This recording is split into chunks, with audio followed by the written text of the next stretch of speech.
Hello ladies and gentlemen, I am Destructicon and today I am back with my review of Anno 1800. After its futuristic sci-fi forays, Anno touches down back to its more familiar historical roots in one of the most engaging, refined and visually impressive takes on the colonial era and transition to the Industrial Revolution, a setting which will easily see you pour countless hours into juggling the various intricacies of imperial expansion. Now, let's dive into it.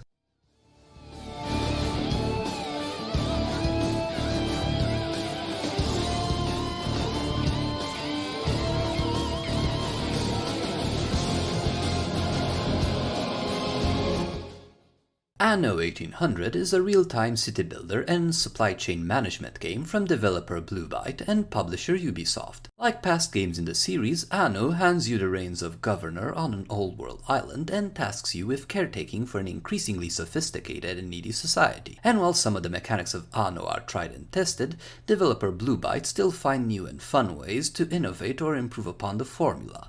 You have the option of going through the game's campaign, which will act as a soft tutorial of sorts, or playing a highly modular and customizable sandbox, allowing you to tweak a myriad of stats such as island sizes, resource abundance, fertility, diplomatic options, and much more. I also enjoy the fact that the game offers you the option of more or less guidance in both campaign or sandbox, catering to both newcomers and veterans of the game.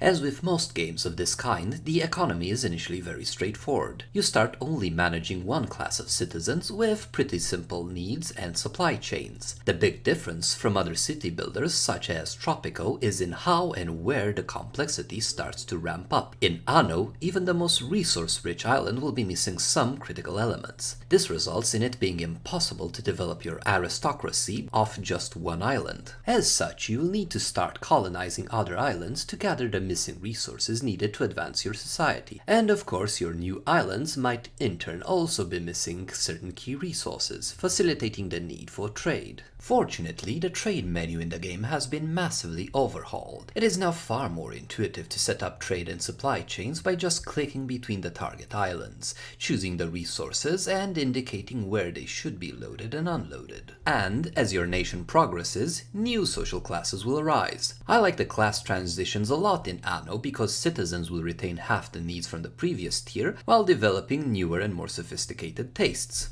However, a two-tier separation between social classes will result in one having completely different needs from the other. However, all social classes are important as they work different kinds of jobs and thus all must be catered to. Another new game element which ties brilliantly into the setting is news. Occasionally, your empire's publication will compile news based on the happenings across your realm. You can leave the news as it is or modify it with a variety of effects, such as reducing your citizens' resource consumption, increasing happiness, instilling martial law, and so on. Speaking more broadly on the topic of citizen happiness, I feel it has a bigger and more important impact this game, and it can be influenced by a lot of factors. Access to luxury resources, work condition, pollution, and even the quality and fairness of the news.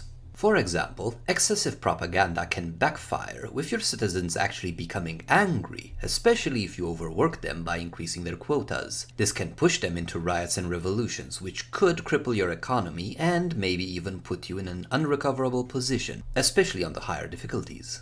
But the game also manages to shake up the city planning elements as well. As a series, Anno always gave me a sort of Tetris vibe, with your buildings and farms having a particular shape and range of action, forcing you to build them in a certain way to maximize efficiency. The way Anno 1800 tackles this is twofold. Firstly, warehouses have been tweaked via adding a load limit and forcing them to be linked to the main harbor, incentivizing more organic industrial planning. The second, and arguably most impactful change, is the addition of special buildings, trade unions, town halls, and harbor masters. These buildings, when equipped with certain items, can alter the way surrounding buildings function. For example, one item might increase the productivity of your steel mills and mines, while also increasing the risk of fire. This adds a new dimension to your min-maxing strategy. These special items can come in several rarities, ranging from common to legendary, with appropriately powerful bonuses, and can be obtained in several ways, such as from expeditions or the World Fair.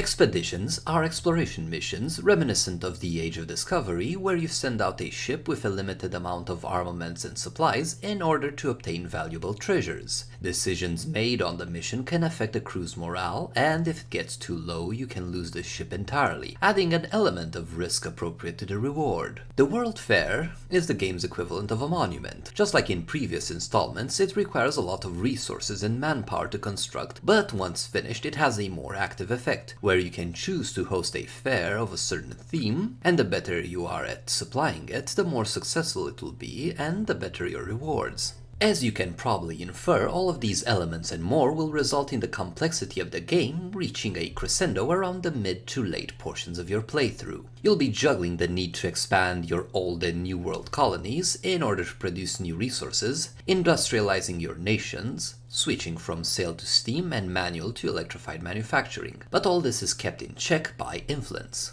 Influence is a measurement of your empire's overall success and power, determining its potential development. Want a huge fleet or to colonize lots of islands? Those cost influence after a set number. Want tons of trade unions? Those also cost influence. Machiavellian manipulation of the news? Be prepared to spend influence. There are two ways to increase your influence. The first is population size. However, this grows harder and harder after a few levels, and you'll also run into diminishing returns as you need to spend influence to colonize more islands. The second way to grow influence is by having investors, the equivalent of Anno's aristocracy. And this is where the brilliance of the design comes full circle. While investors are a massive pain in the rear to support, having the most sophisticated demands, they also fulfill an important role in your society apart from being huge cash cows. They allow your empire to grow and flourish to new heights. And the finite amount of influence also forces you to be efficient in how you choose to spend it and expand your empire. Would you, for instance, prefer to colonize more islands, or just a few, which you then improve via special buildings? Of course, city building would be a chore if the user interface wasn't so clean and versatile. You have a very clear indicator of your population size and available worker pool for each social class, which turns red if you lack a certain kind of worker. The building menu can be switched from social class to resource type. A grid will also be displayed when building to help you plan your layout to a certain extent. In addition,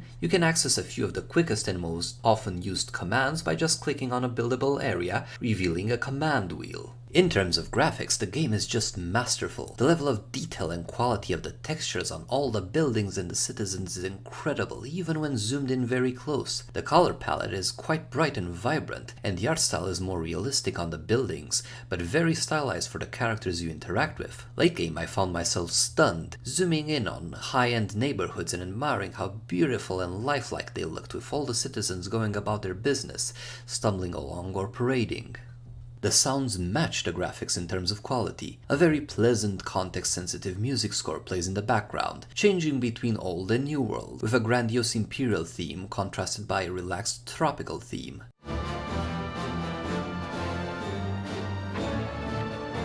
Disasters such as fires, riots, and plague will also change the tune to a graver one. Undercutting the music, you also have the smaller but impactful details, the sounds of the hustle and bustle of town, the bangs and clicks of your factories, and the cheers of your citizens. In terms of monetization and fairness, I rate Anno very high. For the price of the game, you get a solid gameplay experience with tons of natural replayability, from how you customize your sandbox settings to the way you approach city building. Even after pouring in 77 plus hours on a single sandbox map, I still find myself eager to start anew and apply what I've learned, or experiment with new layouts and expansion patterns. I also saw news of a season pass containing a total of 3 DLCs. However, it remains to be seen what they will contain and if they will be worth your money. But so far the base game ticks all the right boxes and it's devoid of any predatory microtransactions. For its thematically brilliant take on the city building formula, one which will see you navigate humanity through one of its most important eras, and having fun while doing so, I give Anno a 9 out of 10.